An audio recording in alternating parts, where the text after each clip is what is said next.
Hello and welcome to Member Musing, a podcast brought to you by the Middle East and North Africa Leisure and Attractions Council. You're joining me, Brooke Hall, as I talk to council members about the thriving MENA leisure landscape. I'll bring you engaging dialogues on the sector, as well as highlighting pioneering products, thrilling offerings, and the amazing accomplishments of Menalac members.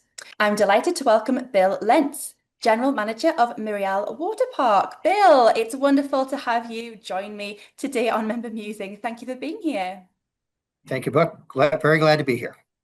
So, Meryal Waterpark opened in Lusail, Qatar in 2023. And it's already won awards for Best Water Park. The park really does have something for all. For thrill seekers, there's the tallest water slide tower, which I'm sure we'll come to, Bill. There's also a rotating raft ride, which I've seen on social media and it looks crazy. For families, there's also several areas for where young children can play. And there's also complimentary dry experiences with the likes of virtual reality. So, Bill, there's so much going on at Meryal Waterpark. Was there a specific decision to give the facility a wide appeal when it came to the design and of the specific ride choices?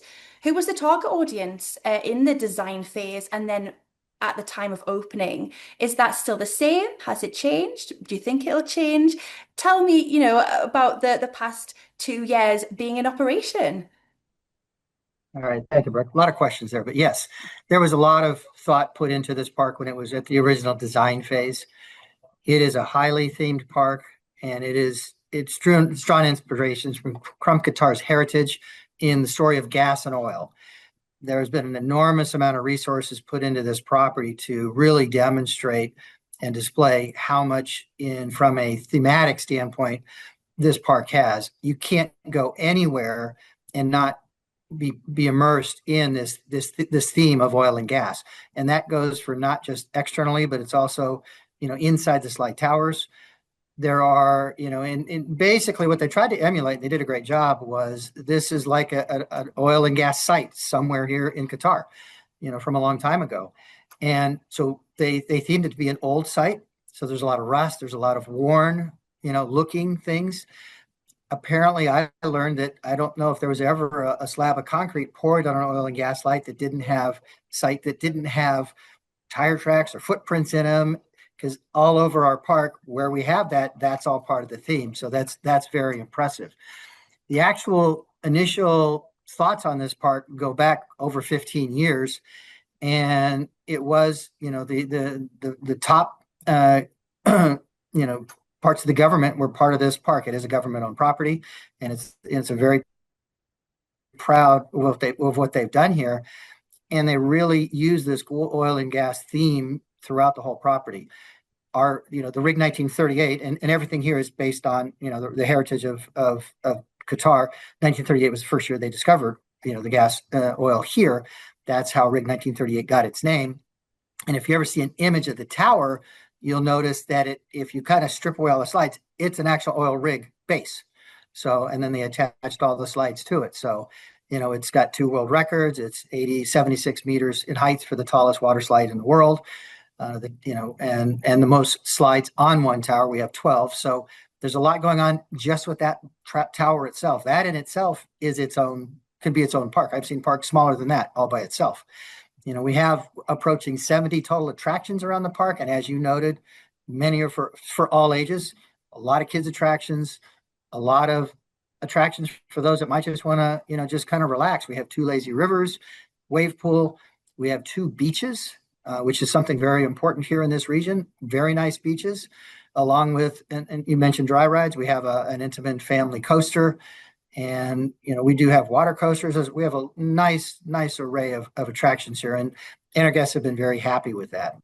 So, as far as the target audience, when they designed this park, I know they really wanted to show the Qatar heritage. And obviously they built it so that our, the local Qatar population, but they also wanted to share that with the rest of the world, and certainly the region. We do get a lot of guests from Saudi, and we've seen that, but we also get a lot of guests from all over the world, Europe, Russia, Africa, Australia, your home country, UK. Not too many from the States, but we did have some Americans here the other day. But we get all over the world, And, we want to make sure that we share, I know that making sure that the Qatar heritage was part of what's presented here and represented, and that's gone a long way. And we believe we've done a good job, in sharing that and presenting that. I th we're So, seeing that kind of honor honoring heritage across the region, and not just in water yes, parks, but in sort of other leisure facilities, outdoor, indoor. And you can see that's kind of almost like a trend. Although I don't want to use that word yes. trend because that almost makes it seem like it's going to go away. But it's important, and that makes it stand out. Um, how do you see Mirial as well as the other regions' water parks standing out against the sector globally? I've been in this industry going over 35, 36 years now. Been in water parks specifically for over 20. Seen a lot of parks, a lot in the US, even managed one in Australia. There are the parks and I've seen some parks obviously here in this region. My observation is that the parks here in this region have taken the next step from a water park standpoint to try to add these thematic elements and really investing in that you don't see in most other parts of the world. Most water parks, unlike theme parks, they really, the theming and everything drives the visitation because the guests want to see the theme. If you stop and think about most of your water park guests, they're coming for the slides and the attractions, not so much requiring the need to have the thematic elements that is part of your experience. And I think this region has taken advantage of that. And as the guests come here, you're getting a different experience. And I think that's going to long term, I think it's going to be really beneficial, especially as our guests come, have the experience, go home and talk about it. And that's what's going to drive the further visitation. So I think right now, I believe that kind of makes a separation between what this region is doing. But again, most of the parks here in this region are newer, right? So they've had the opportunity to do this. In a lot of the parks I managed in the US, they were 10, 20, 30 or more years old. So they were, from the beginning of the water park industry. But I do think, as you mentioned, for this region, I think that's one thing the parks have done or continue to do. Even the new parks opening up are taking the thematic elements in the water parks really to come on par with the theme parks. And that's going to be a big help for us long term. While we're talking about sort of uniqueness, innovation, and trends, is there anything else that you can see being a trend or being popular specific to the MENA region? Yeah, I think it also kind of gets back to the evolving expectation from guests, immersive experiences, right? You want to try to do things where they it's kind of new and it's kind of different and exciting that you might not see. We have a virtual reality attraction here where we have a lot of guests that don't get in the water. Their family, they bring their kids, but they don't want to get in the water. So we've got an attraction where you can sit in a raft. We've videotaped 5 of our slides, and without getting wet with your headsets, you can experience those attractions. So I think that's the kind of thing that's going to continue to grow a little bit more. I'm pretty confident most of the parks are putting in some element like that.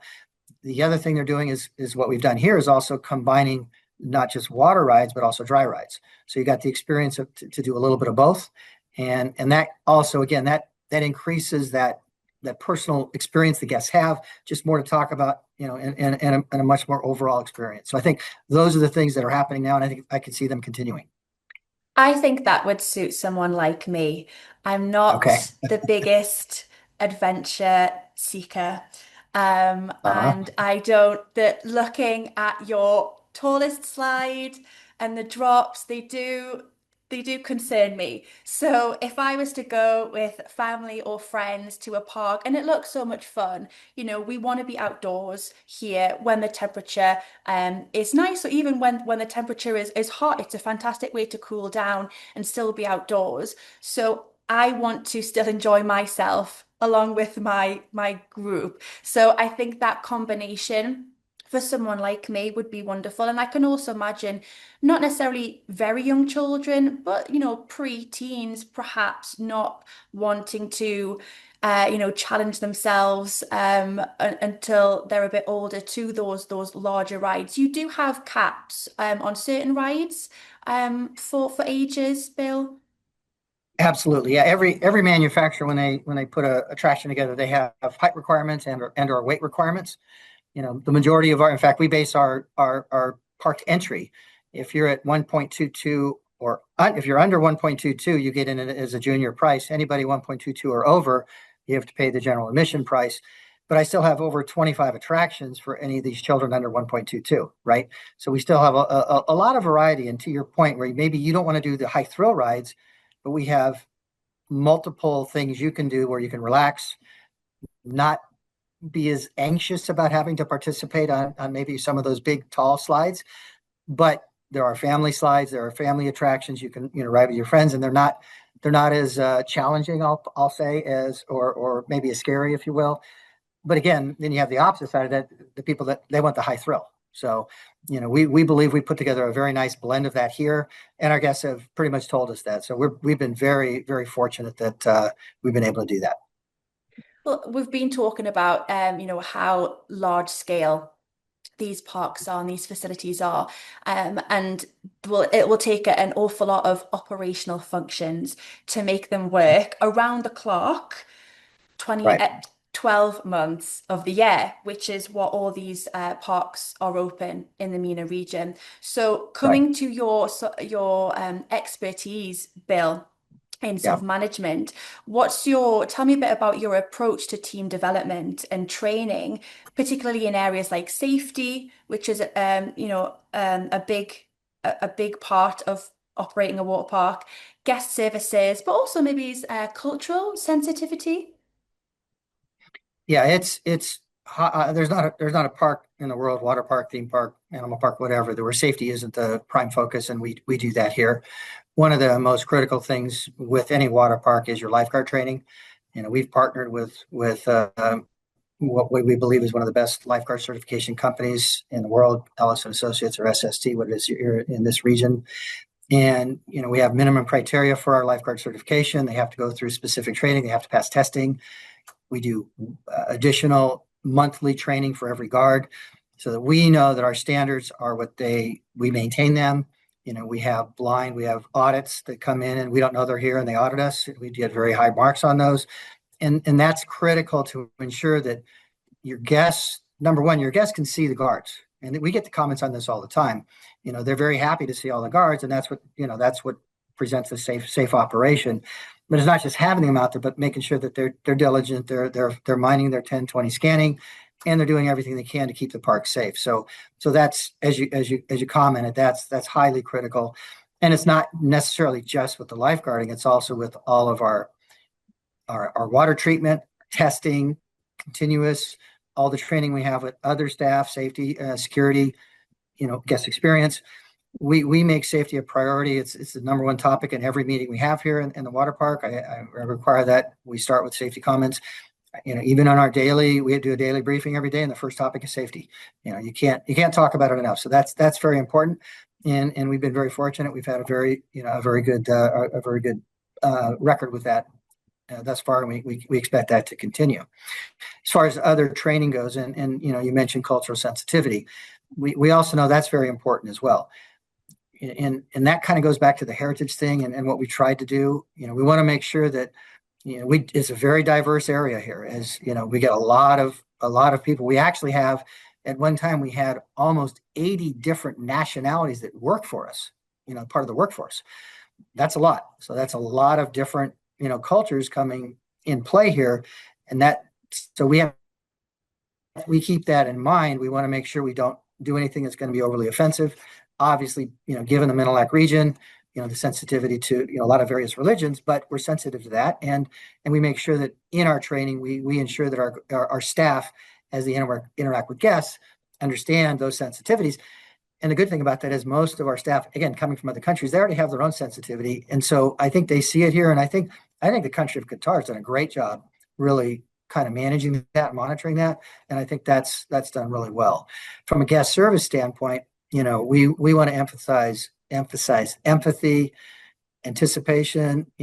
Also want to create sure we have a high energy level at the park. We got background music. We want to try to keep it really good and active.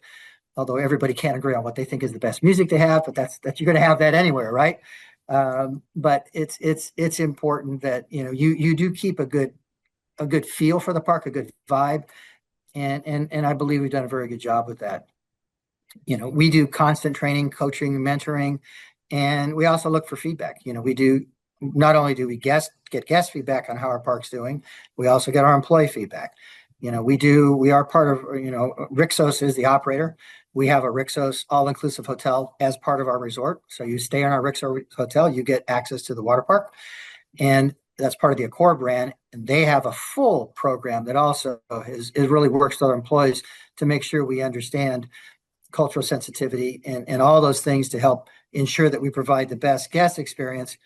But as part of management, I want to make sure we also provide the best employee experience as well. And we think we do a pretty good job working with those areas. What what do you see kind of coming next, perhaps without being specific, Bill, in the next, let's say, 5 years? As we've already mentioned, the park is still very new, very young. In terms of what you've just talked about there, in terms of operational development, are there some key things you can see developing and evolving in that aspect, but also in terms of like offerings? You mentioned some of obviously going with trends or some of the dry experiences. Anything perhaps that you can just generally mention? Sure. Well, like I said, we have a lot of attractions here. We're still getting our final dry rides operational. We've had some challenges getting some of those done. The park actually opened at the end of November in 2023. All but one water slide opened. We had a major issue with one of the foundations of that slide. It took quite a while to get it resolved. That became a new ride in 2025, so that was okay. What's important for most big park operators to understand, you shouldn't just build a park and then never add anything to it or change it. To your point, it's important that you're showing growth and you're showing change. We've already got feedback. We got it pretty much right away from some guests. We have a very good diverse amount of parks and attractions, but there's still a few other things that we can add. And so, one of the things we don't have here, but we're looking at putting in somewhere in the future is a surf attraction. It's like a so that's something that's in consideration. There has been room set aside for expansion, so there will be both dry and wet rides as part of that expansion. No specific plans come into play right now, but is every year or two to have something, because we're going to get a lot of guests that are going to be coming back. I want them to give them a good reason to come back and experience these things. So one of the other things that we didn't have right away, we only added a few months ago, was sports activities, motorsports. So we have rentals if you choose to want to do sea-doos or kayaking or some of those other things. We now offer that here at the park. That's something that's new. We also, another thing we're going to continue, we've done is individual special events and even cultural events.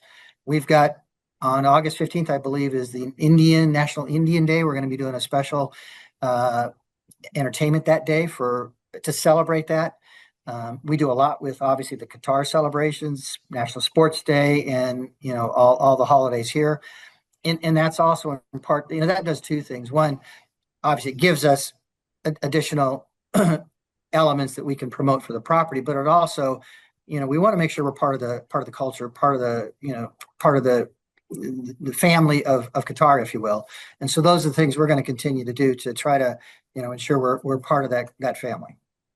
I'm seeing that more within the overall leisure sector and in some water parks as well. These kind of cultural offerings or very specific tailored guest offerings. And I think that's wonderful. You Yes. see that in other industries, like in hospitality.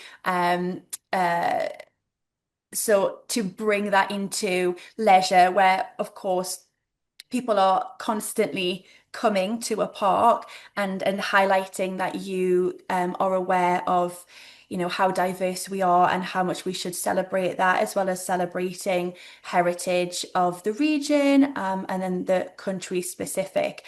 So I'm excited to Yeah, see more of those across the leisure industry.